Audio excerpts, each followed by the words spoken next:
en el mundo prácticamente, pero sí el mensaje es a tratar de cambiar esto, porque es una biopsia ciegas, duele mucho más, da más incapacidad, genera muchos más problemas. Podemos tener perforaciones, podemos tener, en las pacientes posmenopáusicas todos hemos visto perforaciones por legrados, porque obviamente es mucho más difícil, el cuello está estenosado, tratando de pasar las curetas fuertes se perfora la paciente y esto es un problema obviamente. Dentro de la clasificación que todos conocemos hoy en día es la de 1994, aceptada por la WHO, que es la hiperplasia simple sin atipias, la simple con atipias, la compleja sin atipias y la compleja con atipias, con diferentes variedades de carcinoma de endometrio en riesgo. La más importante, la compleja con atipias y la simple con atipias. ¿Qué es lo más importante? Las atipias, palabras más, palabras menos. Y tenemos, como vemos, un espectro desde el 1 hasta el 40%. Sin embargo, en el 2000, con trabajos que se habían hecho desde el 80, en el 2000 se reforzó más la idea de la neoplasia intraepitelial endometrial. ¿Qué es la neoplasia intraepitelial endometrial? Es tratar de llegar más certero o con más un valor predictivo positivo a qué pacientes pueden tener un SEA endometrio. Entonces, inicialmente se hizo por computación, se comparaban las placas de las pacientes con las hiperplasias más floridas y encima de esas se ponía la placa de la paciente y un computador nos daba un valor y nos decía si la paciente realmente tenía una proximidad o no. Entonces se usa una tabla que se llama el D-Score, porque esto no se ha introducido todavía fuerte, porque los patólogos no lo usan. No sé si ustedes, no conozco un patólogo que use esto en Colombia particularmente, pero es bastante sencillo. Lo que nos hace es un puntaje entre -4 hasta 4, pasando por el 0. Y las pacientes que tengan un valor, ya hoy en día se hace manual, no se hace por computador porque son parámetros pues muy básicos para un patólogo, que no es del caso pues discutir acá, pero si el puntaje da entre 1 y 4, la paciente tiene una hiperplasia endometrial benigna, lo cual deja tranquilo a todo el mundo porque en esos pacientes no van a tener cáncer de endometrio. Si las pacientes tienen entre 0 y 1, es un valor incierto y nos debemos preocupar, y si tiene entre 0 y -4, esa paciente tiene un altísimo riesgo de un SEA endometrio y obviamente son las pacientes que debemos preocuparnos más. Y de esta forma separamos, no tenemos 4 clasificaciones, empezamos a dudar si progestágenos, si histerectomía, si una cosa. Esto nos acerca mucho más a algo más objetivo. El D-Score, que es mayor de 1, hiperplasia endometrial benigna, entre 0 y 1 indeterminado, entre 0 y -4 neoplasia intraepitelial endometrial. El 41% de las neoplasias intraepiteliales endometriales presentaron SEA endometrio. ¿Qué es lo que pasa? Una paciente con una neoplasia intraepitelial endometrial tiene una hiperplasia compleja con atipias, con toda seguridad, pero no al revés. O sea, no todas las que tengan hiperplasia compleja con atipias tienen neoplasia intraepitelial endometrial. Por lo tanto, el NI es mucho más específico que la hiperplasia compleja con atipias, con un valor predictivo positivo del 38% frente al valor predictivo positivo del 15% que tiene la hiperplasia compleja con atipias, por lo cual nos ayuda a estar más tranquilos y de pronto a buscar inclusive más. Si una paciente en un legrado tiene una neoplasia intraepitelial endometrial, yo podría tranquilamente decir, más bien la voy a llevar a histeroscopia biopsia para buscar la lesión específica y estar seguro de que no tiene realmente un carcinoma de endometrio, porque sabemos que es muy diferente el manejo entre carcinoma de endometrio o hiperplasia compleja con atipias.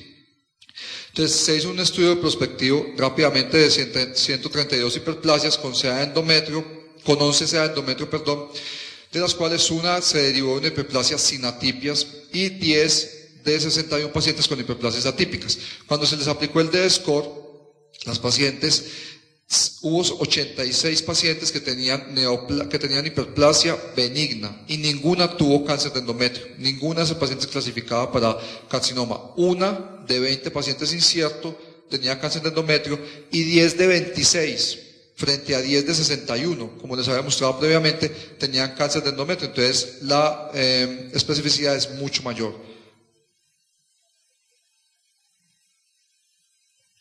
¿Cuál es el manejo de la hiperplasia hiperplasias complejas o la neoplasia intraepitelial endometrial? Es el mismo que ya todos conocemos. Yo simplemente voy a hacer aquí énfasis en un punto. Hiperplasia simple sin atipias es una enfermedad benigna por excelencia. Solamente el 1% o menos hacen un carcinoma de endometrio. Por lo tanto, lo podemos manejar con progestágenos o eliminar el estro persistente. Sin embargo, sabemos que a pesar de que es una enfermedad benigna, solo el 70%, máximo el 90% tienen regresión de la enfermedad y hay una persistencia hasta del 30%. Por lo tanto, ya todos sabemos en qué van a terminar estas pacientes, en histerectomía, obviamente. La hiperplasia simple con atipias, el método de elección es la histerectomía, por favor, por eso les explico el punto adicional que quiero hacer énfasis, y es que hemos visto que últimamente está algo de moda hablar del Mirena, y voy a hablar del término específico del Mirena en las hiperplasias. El Mirena en las hiperplasias con atipias, en mi concepto, no es recomendable, y menos cuando la paciente ya tiene su paridad definida y simplemente de alguna forma nos está tratando de decir que no se quiere hacer histerectomía. Manejémosla con progestágenos a dosis altas, si es del caso, y a dosis muy altas. Estamos hablando de megestrol a dosis de 400 miligramos diarios o 200 miligramos diarios, que eso es una carga gigantesca. O acetato de medroxicicloesterona de 200 miligramos para arriba, que sabemos todo lo incómodo que es esto. Porque el Mirena no es un método de elección. Primero, porque usted lo aplica y usted no va a estar cada 3 meses haciéndole una biopsia a la paciente, obviamente le tumba el Mirena, pues en algún momento se le va a caer. Y segundo, porque ya hay reportes de pacientes que les pusieron Mirena, aún con enfermedad benigna, y les resultó un cáncer de endometrio, entonces no tiene presentación. Que yo le venda la idea a la paciente un Mirena y resulta con un cáncer de endometrio. Pues obviamente, primero la demanda está a flor de piel, y segundo, pues la paciente de nuestra histerectomía nos dejamos llevar y no es del caso. Si hay algunos casos donde se puede recomendar. Entonces la histerectomía es el método de elección. En lo posible debemos tratar de inducir a la paciente a que se haga una histerectomía, porque recordemos que hasta el 45% tiene un SEA endometrio. ¿Para qué vamos a jugar con algo que el cáncer lo tiene 1 de cada 2? No tiene sentido. Y si la paciente tiene un deseo de reproducción, debemos usar progestágenos a dosis altas, y de pronto cuando la enfermedad ha revertido bajo histeroscopia biopsia, podríamos dejarle un Mirena como factor protector, pero solo cuando ha revertido a progestágenos en dosis altas. Y la ablación endometrial también se ha hablado con alguna eficacia, sin embargo nos da algo de temor porque a veces no hay una buena anatomía patológica, muchas veces hacen adherencias o sinequias intrauterinas, y después el seguimiento es más difícil, y sobre una de esas sinequias por donde no se puede entrar se podría hacer un carcinoma de endometrio. Entonces tampoco me parece como lo más recomendado. La hiperplasia compleja con atipias, la histerectomía es de elección en pacientes, es la elección, y mi recomendación, por eso coloco ahí 3C, o sea, la recomendación del conferencista prácticamente, es que se le haga oforectomía a todas las pacientes mayores de 45 años.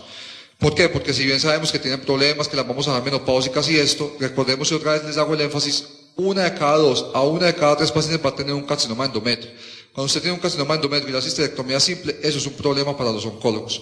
La paciente tiene que ir a juntas, una cosa a la otra, a unas se dejan sin oforectomía, otras sí, otras no, y es muy difícil, la paciente va a manejar un temor todo el tiempo. ¿Y por qué? Porque les recuerdo este dato, el 20% de las pacientes que tienen cáncer de endometrio tienen metástasis al ovario. Entonces, con ese dato, ¿quién se va a quedar tranquilo? Muy poquitas personas pues se quedan tranquilos. Si le hacemos oforectomía, estamos tranquilos en las pacientes que van a salir carcinoma de endometrio, y no tenemos que reoperar las pacientes ni tener tantos problemas. Además de que está demostrado hoy en día que la oforectomía disminuye hasta un 60% la posibilidad de carcinoma de seno, y obviamente un 96% la posibilidad de carcinoma de ovario, que esta paciente generalmente es obesa, hipertensa y todo esto, y también son factores de riesgo para estos carcinomas. Las progestinas a dosis altas en deseo de paridad tienen hasta un 60% de éxito, persistencia y progresión de un 30-40% a cáncer de endometrio, en pacientes que desean reproducción, que tienen todo el derecho a intentarlo, pero debemos ir con mucha cautela. El manejo de la hiperplasia endometrial con atipias y de la neoplasia intraepitelial endometrial continúa en base al riesgo de adenocarcinoma, y es lo que nunca nos debemos sacar de la cabeza.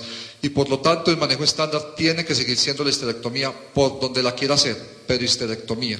Porque no es igual que el cáncer de cuello, que se puede hacer una conización, no, aquí no hay de otra forma, aquí hay que hacer una histerectomía. Y el manejo conservador debe ser exclusivo para pacientes con deseo reproductivo y llevado con mucha cautela.